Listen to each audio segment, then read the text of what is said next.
कि मियाँ बाजार का नाम माया बाजार या उर्दू बाजार का नाम हिंदी बाजार, अली नगर को आने, जिसका जो नाम है रहने दीजिए। क्यों रहने दे? नहीं, मैं क्यों रहने दे? तर्क मैं जानना चाह रहा हूँ। क्यों रहने दे? हम जानना चाह रहा हूँ इसका तर्क। कोई तर्क ये है कि यह देश पहले वह माया बाजार था, औरंगजेब के समय मियाँ बाजार हो गया। हमने कहा नहीं, इसको फिर से माया बाजार करो। इस्लामपुर नहीं था, पहले ईश्वरपुर था, इस्लामपुर जबरन कर दिया गया। हमने कहा फिर से ईश्वरपुर करो। तो ये जो हनुमानपुर था उसको हुमायूंपुर किया गया, फिर से हनुमानपुर किया गया। बहुत अच्छा, कोई बुरा नहीं किया। अगर किसी विदेशी आक्रांता के द्वारा एक मिनट किसी विदेशी आक्रांता के द्वारा किसी कालखंड में कुछ ऐसा कार्य किया गया है, उसको बदला जाना चाहिए। यह देश की सांस्कृतिक आजादी की लड़ाई भी है। सही बात है। तो आप ताजमहल का नाम राममहल कर सकते हैं, क्यों नहीं करेंगे? कर देंगे, बिल्कुल किया जाना चाहिए। आवश्यकता है तो किया जाना चलेगा। तो जो मुमताज महल के लिए शाहजहां ने ताजमहल बनाया, उसको जांच का विषय है, चर्चा करिए ना इस पर कभी खुले मंच पर। अच्छा, तो इसका मतलब जो भी पुरानी विरासत है, अगर कहीं लाल कोई विरासत नहीं, कुतुब मीनार जो देश के हित में होगा, हमें वह कदम सख्ती के साथ उठाना चाहिए, बिना सोच, बिना लौंग लपेट के, बिना संकोच के। तो देश के हित में, देश की सुरक्षा के हित में है, आने वाली पीढ़ी के भविष्य के हित में हमें वो कदम उठाने में कोई संकोच नहीं करना चाहिए। तो योगी जी, आप ये मानते हैं, आप थोड़ा गुस्से में हैं, तो मैं कोई गुस्सा नहीं हूं। मैं आपको बता रहा हूं, आप मुझे कह रहे हैं, मुझे भय है कि आपको फिर पसीना ना हो जाए। बिल्कुल नहीं, मैं चाहता हूं आप गुस्सा करिए, पसीना नहीं आएगा मुझे, चिंता मत करिए। मैं ये कह रहा हूं कि इसका मतलब हुआ कि आप देश के हित में मतलब मानते हैं, जो 20-22% मुस्लिम आबादी है वो देश हित के खिलाफ है, उनको हाशिए पर रखकर आप अपना देश, अपनी दुनिया। आप कभी गोरखपुर आएंगे ना, वहां मुसलमान जब पीड़ित होता है तो वह कहीं और नहीं जाता, वो मेरे पास ही आता है, कहता साहब देखो फलाना गुंडा उसके पास कोई विकल्प परेशान कर रहा है। और उत्तर प्रदेश सरकार से भी जो पीड़ित होता है तो भी मेरे पास ही आता है, कहीं और नहीं जाता है।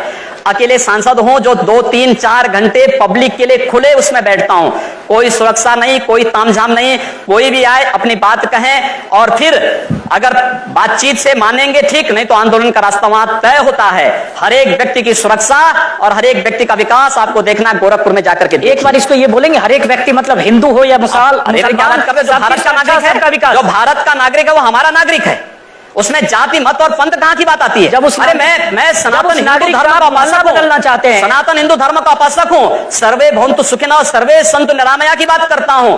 मैं किसी मत और मजहब का विरोधी नहीं, लेकिन जो भारत का विरोधी है मैं उसका विरोधी हूं। सर वो कोई भी हो, मैं उसका विरोधी हूं।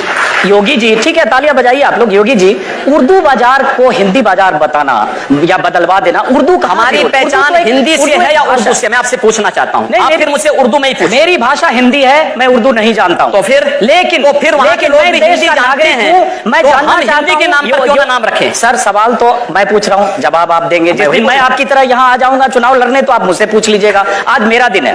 तो मैं ये पूछ रहा हूं कि योगी आदित्यनाथ जब पश्चिम उत्तर प्रदेश में जिस ढंग से चुनाव प्रचार में जा रहे हैं, या पूर्वी उत्तर प्रदेश में जिस ढंग से आप चुनाव प्रचार करते हैं, और जाहिर है वहां आपकी फैन फॉलोइंग भी काफी है, क्या आपके दायरे में, आपकी राजनीति में मुसलमानों के लिए कोई जगह नहीं है? क्यों नहीं है? क्यों नहीं है? शाहनवाज हुसैन मेरे सबसे अच्छे मित्र हैं। अब डॉक्टर एपीजे अब्दुल कलाम को जब माननीय अटल बिहारी वाजपेयी जी ने राष्ट्रपति के लिए खड़ा किया था, सबसे पहला सांसद था जिन्होंने समर्थन किया था। भारत का मुसलमान डॉक्टर एपीजे अब्दुल कलाम बने, शाहनवाज हुसैन जैसा बने, पहला व्यक्ति रहूंगा जो समर्थन करेगा।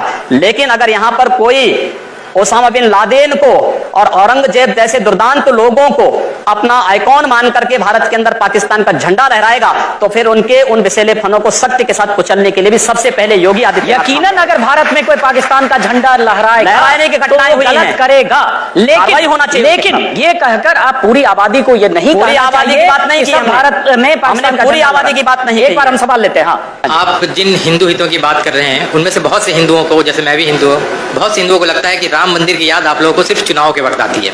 तो क्या आपके लिए राम मंदिर का मुद्दा सिर्फ चुनाव लड़ने का एक जरिया है, मुद्दा है, या इसके बारे में आप लोग अभी कुछ करेंगे? नहीं, हम लोग करेंगे। मैं कल ही रायपुर में राम मंदिर का उद्घाटन करके आया हूँ। भगवान राम का ननिहाल है, और भगवान राम के ननिहाल में राम मंदिर का निर्माण हो चुका है। और ज्योतिषीय जो गणना है ये बताती है कि भगवान राम के ननिहाल में मंदिर का निर्माण अयोध्या में राम मंदिर के निर्माण का मार्ग प्रशस्त करेगा। लेकिन योगी जी जो उन्होंने सवाल, लेकिन तारीख नहीं बताएंगे। मंदिर भी बनेगा और समय आने पर तारीख भी बताएंगे। लेकिन योगी जी ये जो सही कहा उन्होंने सवाल पूछा कि राम मंदिर की बात चुनाव के ठीक पहले होने लगती है। जैसे अभी चुनाव की तारीखों का ऐलान हुआ, केशव मौर्य जो प्रदेश अध्यक्ष हैं उनकी तरफ से आ गया कि उत्तर प्रदेश में बहुमत की सरकार दो तो राम मंदिर बनाएंगे। जैसे बहुमत की सरकार मिलकर सब 2/3 विधायक जाकर वहां सीधे मंदिर बना देंगे। जब आपकी केंद्र में बहुमत की सरकार है, जब बड़े नेता बात करते हैं तो कानून तय करेगा, लेकिन जब चुनाव आता है तो आप हो या केशव मौर्य फिर राम मंदिर के धैर्य रखिए। मैं समझता हूं राज्य सरकार की बड़ी भूमिका है। 1986 में जब अयोध्या में राम जन्मभूमि का ताला खुला था तो कोर्ट ने राज्य सरकार से पूछा था कि लॉ एंड ऑर्डर को आप बनाए पाएंगे। राज्य सरकार ने लिख के दिया।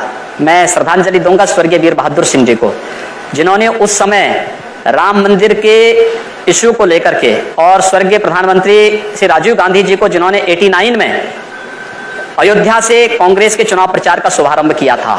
और मैं धन्यवाद दूंगा राहुल गांधी को कि राहुल गांधी अपने पिता का अनुसरण करते तो संभवतः कांग्रेस की दुर्गति नहीं होती। सवाल वो नहीं है स्वामी जी, सवाल ये है जैसे आपने कहा कि राज्य सरकार की भूमिका होती है। तो एक में सुन लीजिए, राज्य सरकार की भूमिका अगर होगी तो एक अमित शाह ने, जो पार्टी के राष्ट्रीय अध्यक्ष हैं, उन्होंने कुछ देर पहले मैनिफेस्टो जारी किया, कुछ दिन पहले आप भी मंच पर थे। उस मैनिफेस्टो में बहुत सारे वायदे हैं। वही वायदे पूरा करते करते शायद 5 साल में पूरा ना हो, तो आप वो वायदे पूरा करेंगे जो मैनिफेस्टो में दिया, या जाकर मंदिर बनवाने जाएंगे जहां कानूनी मामला कोर्ट में? मंदिर भी बनेगा और ये विकास के सारे कार्य भी होंगे।